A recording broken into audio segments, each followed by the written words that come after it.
L'échange que vous allez entendre est un entretien épistémique. Il s'agit d'une conversation asymétrique dans laquelle on s'intéresse à notre interlocuteur en lui posant des questions. Au travers de celle-ci, nous cherchons à comprendre les raisons qui motivent son avis. L'objectif principal de cette forme de conversation est de passer un moment agréable et mutuellement enrichissant. Salut à tous. Bon, salut Yoda. Ouais, je sais pas ce que pensait de Russell. Enfin, si, je le sais. Non, ne pense pas, c'est mieux. Là, pour le coup, je conseille de ne pas penser. Non, il y a déjà assez de Russell sur le live pour ne pas penser, on va pas le faire à deux. Oh, bien joué. Bon, comment ça va aujourd'hui? Eh ben, écoute, ça va, comme un dimanche ensoleillé, hein. Voilà, c'est ce que j'allais dire. C'est un peu rasoir, tous mes dimanches sont ensoleillés, je suis désolé. Eh oui, voilà, en fait, tu vas piquer les mots, enfin, je voulais te piquer le tien, je voulais te dire qu'un dimanche ensoleillé, comme toujours. Voilà, j'aurais failli mettre un petit truc un peu dégueulasse, mais bon, nous, l'été arrive, ça va. On va pas se plaindre. Patience, ça va venir. Oui, bon, ça arrive déjà, c'est cool. C'est cool. Mais bon, voilà, quoi. Il y a moins la mer ici. Bref. Bon, alors, je parie, te connaissant, que Artemis n'est pas du tout un sujet qui t'intéresse et que tu ne t'es absolument pas renseigné, que tu n'as aucune opinion dessus. Et je parie en deuxième truc que je me trompe. Évidemment. Donc, je te laisse. Rien que la question déjà, je pensais pas qu'on me poserait cette question un jour. Artemis, fiction ou réalité, déjà rien que la question, voilà, ça me bloque un peu. Moi, comme pour ceux qui savent pas, j'étais devant mon écran en 69 et quoi qu'il en soit, j'ai relevé quand même pas mal de choses dans les différentes interventions et je voulais en fait axer mon intervention sur le doute et il se trouve que j'ai aucun doute en ce qui concerne Artemis, mais je suis surpris du manque de doute pour ceux qui pensent que Artemis est une fiction. J'ai relevé quand même les quelques éléments qu'a donné Kala. Ce serait une fusée qui aurait décollé, qui aujourd'hui serait déjà retombée dans l'Atlantique. Et donc, en fait, toutes les images qu'on voit en direct sur la NASA, tout ça, pour l'instant, c'est tous les calculs de position, astro, tout machin, tout ça, à quel moment elle va faire le tour de la Lune, elle va revenir, etc. Tout ça, c'est de la science-fiction, c'est un film, c'est un montage, apparemment, et que dans quelques jours, 5 ou 6 jours, un avion va, ayant chargé la capsule Orion, la balancera avec quand même quelques parachutes, pour éviter que ça soit trop violent à l'impact. Et donc voilà, c'est le scénario qui est proposé, sans aucun doute. Par contre, là, sans aucun doute. Alors que Charles nous fait une démonstration, on connaît sa passion pour l'astrophotographie, etc. On peut quand même un petit peu lui faire confiance. Et malgré tout, même lui a des doutes par rapport à ce qu'il a peut-être pu fixer dans ses appareils, et il a précisé qu'il allait demander à la communauté astrophotographe de valider ou pas la possibilité de se clicher comme étant la capsule Orion. Moi, c'est juste ça en fait. Tout se résume à ça. Okay. C'est d'un côté on a et on a un gars qui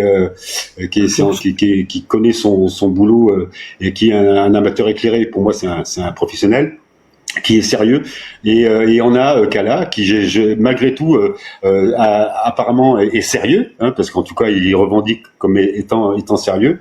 Mais après on va peut-être pas parler trop des interventions précédentes. Non, mais c'est juste en fait c'était pas prévu, mais en fait comme là j'ai les éléments du coup qui viennent de sur la globalité. En fait, j'ai trouvé ton propos intéressant, et justement en fait il m'a tiré une question. J'essaie juste de le résumer. C'était toi tu voulais l'orienter un peu plus sur l'absence de doute, et tu as dit que tu n'avais aucun doute en fait sur le fait qu'on était allé en 69, je crois, et que Artemis était réel. Oui. Contrairement, et que d'autres personnes, telles Kala par exemple, n'avaient aucun doute avec l'histoire de reparachuter la sonde d'ici quelques jours, et que pourtant tu avais une personne comme Charles justement qui lui fait tous les calculs à toutes les choses et se permet d'avoir quand même du doute. Et moi ça me pose une question en fait. Quelle différence y a-t-il entre Kala qui n'a aucun doute et toi qui n'a aucun doute? Oui. Après, c'est provocateur. Je savais que tu allais rebondir. J'espérais que tu allais rebondir là-dessus. Oui, bien sûr. Non, bien sûr que oui, on est d'accord. Après, tu vois, c'est sur la façon de traiter le sujet. Quand je dis que j'ai aucun doute, c'est que si je doute de ça, c'est un petit peu le chemin que prend un complotiste, c'est dire que tu vas douter de plein de choses. Moi, il y a des choses quand même qui me font pas douter, c'est que on se rappelle tous de Columbia il y a 23 ans, le dernier accident mortel qui concernait donc la conquête spatiale, et depuis il s'évertue à éviter à tout prix le moindre victime supplémentaire. Donc c'est ce qui fait que ce projet qui a démarré là était prévu avant, mais que justement par les doutes et par la vérification, ils ont pris du retard, et qu'il est possible que ça en prenne encore. D'ailleurs pour le Artemis 3 et Artemis 4, parce que il est hors de question pour la NASA et pour toutes les autres agences spatiales qui participent à ce projet, il est hors de question d'avoir encore d'autres victimes. C'est ce qui. Alors après voilà. Moi, ce qui fait que juste parce que tu me dis beaucoup de choses en fait, et moi, je reviendrai bien parce que tu... C'est un peu ouais, mais c'est bien, c'est pas grave. Okay.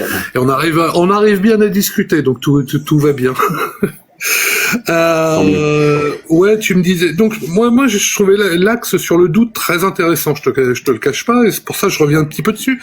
Et à un moment, tu m'as dit, je n'en doute pas. Donc un petit peu, je comprends que t'as, enfin.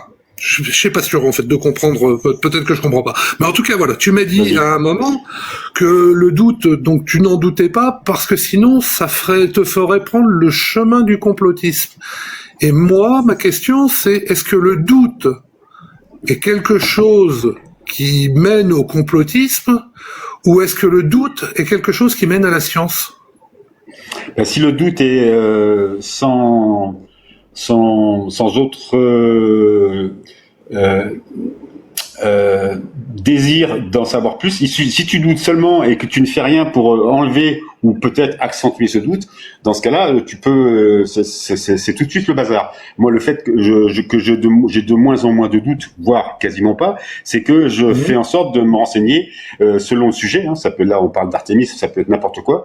Et je sais qu'il existe des complots, par exemple. Hein, ça, j'en ai aucun doute. Par contre, pour le coup, je sais que ça existe, les complots. Mais par contre, quand je me pose des questions sur telle ou telle info, je fais en sorte de me renseigner et d'avoir un maximum d'arguments et de choses dans ma possession pour faire en sorte de dissiper ce doute. Et en fait, c'est ce que je reproche, c'est pas ce que je reproche, c'est ce que je constate d'ailleurs c'est ce qu'on vient de voir avec l'intervention d'avant, c'est que si tu as un doute et que tu te dis, de toute façon j'ai un doute, donc ça c'est faux, et que tu ne fais rien d'autre à côté, c'est foutu quoi. Tu pars tu plonges dedans. Tu vas vraiment dans le doute. Et là, par exemple, on a eu un fait là qui va sûrement être développé sur TikTok bientôt là. Il se trouve que on appelle ça des complotistes, hein, sur leur site à eux, ont sollicité l'aide d'une IA analyseur qui analyse les images, pour vérifier que le fameux cliché que tout le monde a vu là maintenant du globe de la Terre dans son intégralité, avec les aurores boréales au nord, etc., était vrai. Mais il se trouve que c'est quand même ballot. Il se trouve que cet analyseur d'images a validé ce cliché à 99%. Donc voilà. Mais pour autant, ça va pas suffire. Ça va pas suffire pour eux. Ils vont continuer à dire que ce cliché est faux. Okay. C'est là où je me pose question. Ouais, ce que je comprends, et tu m'arrêtes si je me trompe, mais en gros c'est que effectivement tu as le doute, et donc tu me dis des personnes ont voulu analyser, l'ont fait par une analyse d'IA, c'est-à-dire ce qui est en filigrane, c'est qu'ils pensent que l'IA va leur donner la réponse la plus proche de la réalité. Ouais. Et que quand cette IA leur donne quelque chose qui est contre ce qu'ils pensent de la réalité, du coup, ils ne se disent pas, peut-être que je devrais revoir mes positions. C'est ce que j'ai cru comprendre de ce que tu me disais. Voilà. C'est un cheminement. Quand tu as décidé d'être en doute, tu restes en doute en fait. Ouais, et tout à l'heure, tu m'as dit aussi, et juste avant, en fait, tu m'as dit, moi, quand j'ai un doute, je mets tout en œuvre pour dissiper mon doute. Or, qu'est-ce que tu entends par là, dissiper mon doute? C'est-à-dire que, est-ce qu'on ne pourrait pas le voir de la même façon si tu vas tu vas dissiper, comment dire? Faut que j'arrive à bien formuler ma phrase. Oui, d'accord, j'ai compris ce que tu voulais dire.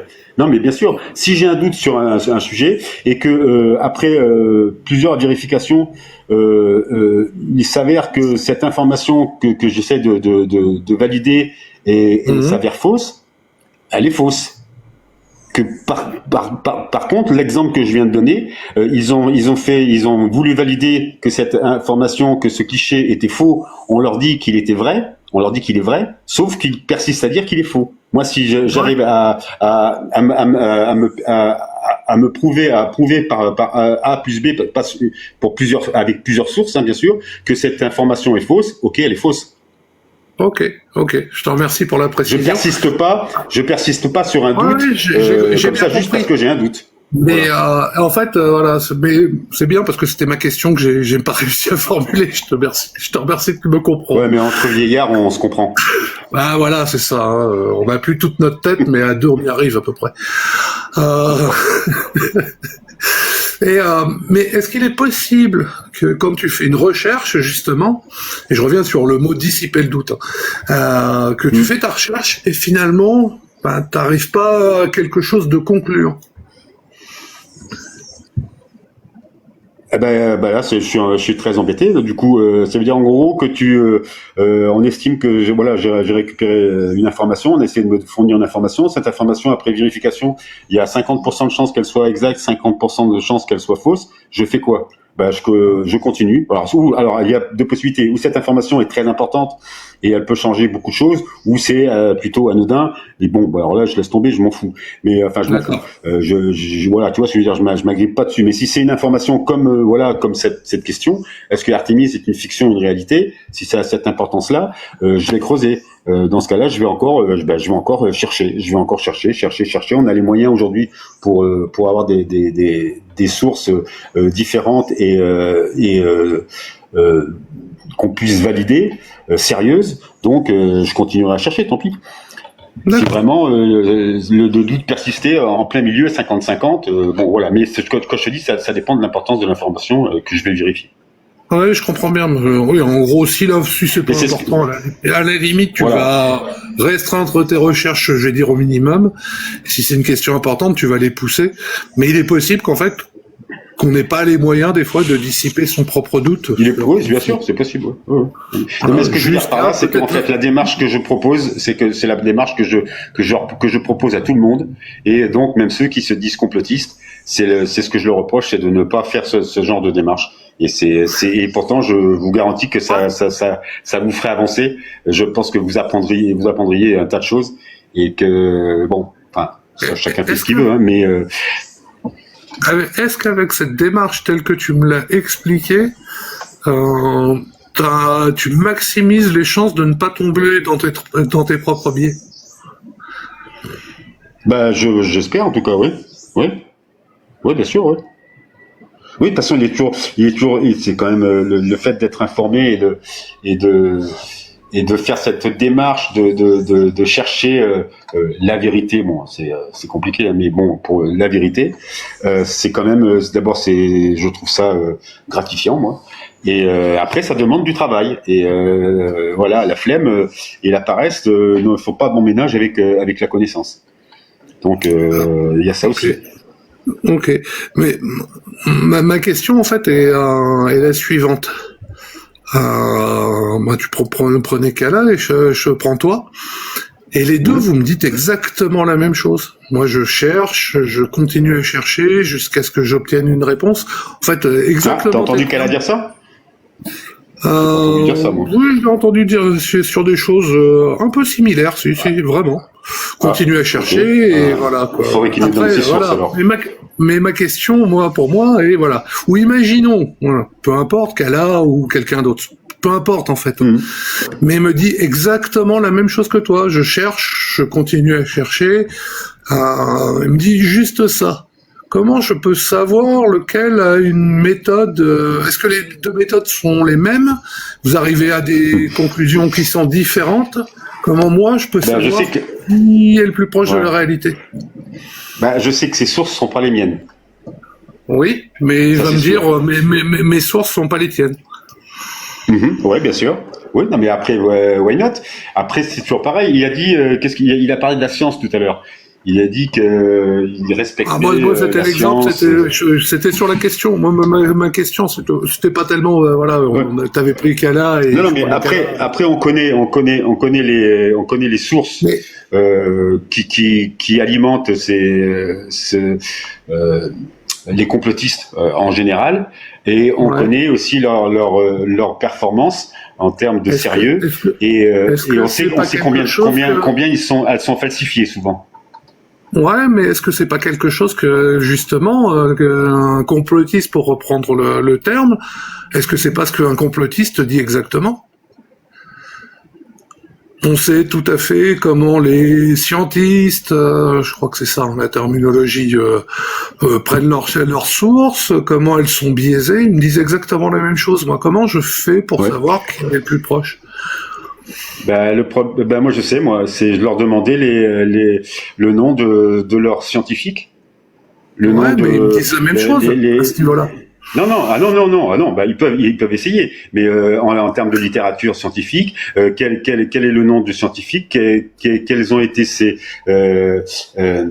comment on dit ça, ces publications, et là du coup les DOI, etc. C'est pour ça qu'ils aiment pas quand on parle de DOI par exemple, puisque c'est vraiment la référence scientifique. Dans ce cas-là, on peut vérifier comme ça. Oui, le nom de ton chercheur, le nom de dans quelle publication a-t-il fait, dans quel bouquin référencé, etc. Et quel DOI pour se référer à la source. Mais à partir du moment où il est, moi, imagine, je suis complètement externe à ça, j'ai pas de notion.